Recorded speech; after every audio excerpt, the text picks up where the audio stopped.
Hi all of you. आज हम देखने वाले हैं कि ऐसे कौन से प्रॉब्लम हैं जिनके लिए हम एल्गोरिदम लिख सकते हैं और ऐसे कौन से प्रॉब्लम हैं जिनके लिए एल्गोरिदम नहीं लिख सकते हैं। तो हम लोग शुरू करते हैं यहाँ से कि देखें कि कौन से प्रॉब्लम है जिनके लिए एल्गोरिदम नहीं लिख सकते हैं। तो कौन से ऐसे प्रॉब्लम हैं? अगर हमें इसका जवाब चाहिए कि भगवान क्या है, हमें इसका जवाब चाहिए कि हमें जॉब में सेटिस्फैक्शन कैसे मिल सकता है, ग्रेट लीडर्स के क्या क्वालिटीज़ होते हैं, हमें चाहिए कि कोर्ट डिसीजन जो है वो सही है या गलत है।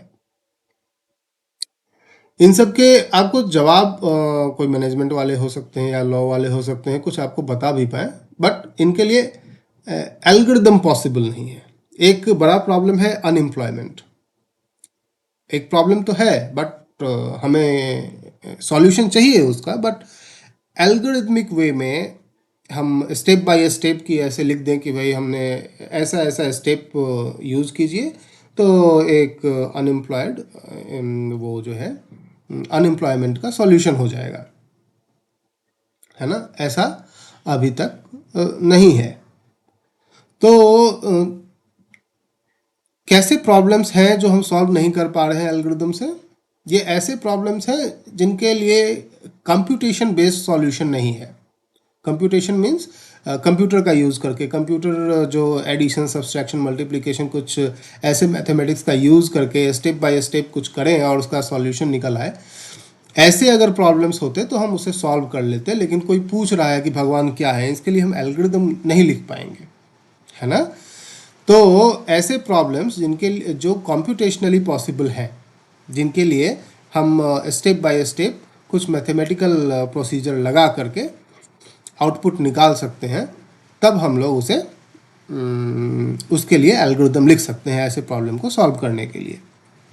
अदरवाइज ऐसे ढेर सारे दूसरे प्रॉब्लम्स हो सकते हैं जिनके जवाब ढूंढने से कुछ मिल सके, बट सॉल्यूशन उस प्रॉब्लम का एल्गोरिदमिक वे में नहीं लिख सकते हैं। कैसे प्रॉब्लम्स हैं जिनके लिए हम लोग सॉल्यूशन एल्गोरिदम के वे में लिख सकते हैं? सबसे फंडामेंटल प्रॉब्लम आप सॉर्टिंग प्रॉब्लम के बारे में जान ही गए हैं कि आपको जो सीक्वेंस ऑफ नंबर्स दिए हैं उनको एक ऑर्डर में रीअरेंज करना है जो सॉर्टेड ऑर्डर में हो, यानी कि नॉन डिक्रीजिंग ऑर्डर में हो, या एक पर्टिकुलर ऑर्डर में आप चाहते हैं।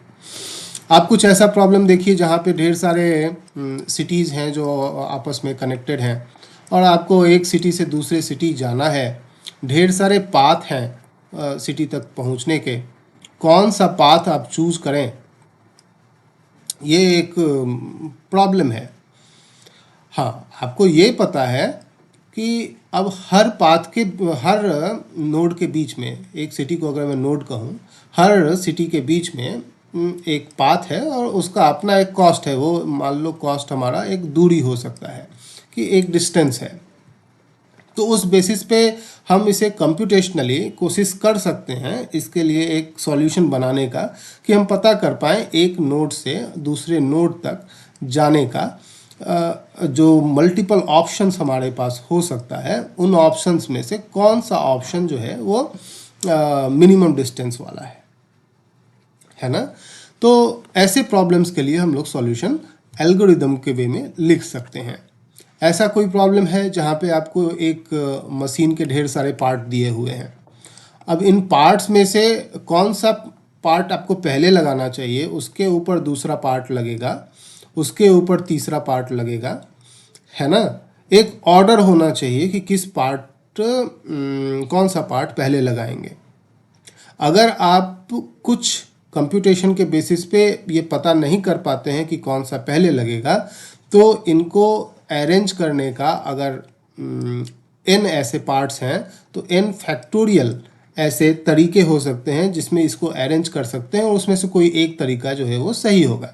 जबकि अगर हम लोग कुछ कंप्यूटेशन के हिसाब से थोड़ा सोचें कि कुछ इंफॉर्मेशन हम रखें कि कौन सा पार्ट पहले होना चाहिए, तो इसे हम लोग जल्दी सॉल्व कर पाएंगे और ये हो सकता है ऑर्डर ऑफ n में या फिर बहुत ही कम समय में ये सॉल्व कर पाए कि सबसे पहले कौन सा नोड आएगा, कौन सा पार्ट रखा जाएगा, उसके ऊपर कौन सा पार्ट रखा जाएगा, है ना।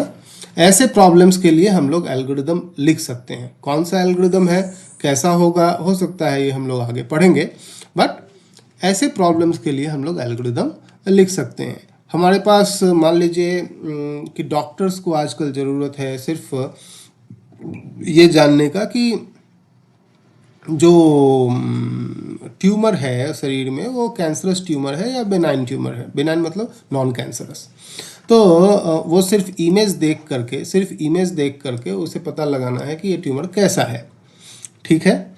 तो उनके पास ढेर सारे इमेजेज हैं और ढेर सारे इमेजेज में से उन्हें इतना समझ है कि जो कैंसर वाले ट्यूमर होते हैं वो देखने में एक जैसे होते हैं और नॉन कैंसरस ट्यूमर जो होते हैं वो देखने में एक जैसे होते हैं। तो इस बेसिस पे इनको आप एक साथ ग्रुप कर लीजिए, कम से कम ग्रुप कर दीजिए एक साथ। तो ऐसे में कुछ एल्गोरिदम्स होते हैं जिन्हें हम क्लस्टरिंग एल्गोरिदम कहते हैं, जो और भी ढेर सारी ऑप्शंस होते हैं। हम यहाँ पे बस इतना कहना चाह रहे हैं कि कुछ बेसिस पे उन्हें एक साथ हमें ग्रुप करना है, तो इसके लिए हम एल्गोरिदम लिख सकते हैं। तो ऐसे ही ढेर सारे प्रॉब्लम्स हो सकते हैं और उनके लिए हम लोग एल्गोरिदम्स लिख सकते हैं। खास बात यहाँ पे जानने का इतना ही था कि ऐसे प्रॉब्लम जो कंप्यूटेशनली पॉसिबल हो उनका सॉल्यूशन, वैसे प्रॉब्लम्स के लिए हम लोग एल्गोरिदम लिख सकते हैं। अदरवाइज हम लोग एल्गोरिदम नहीं लिख सकते हैं, ठीक है। Thank you.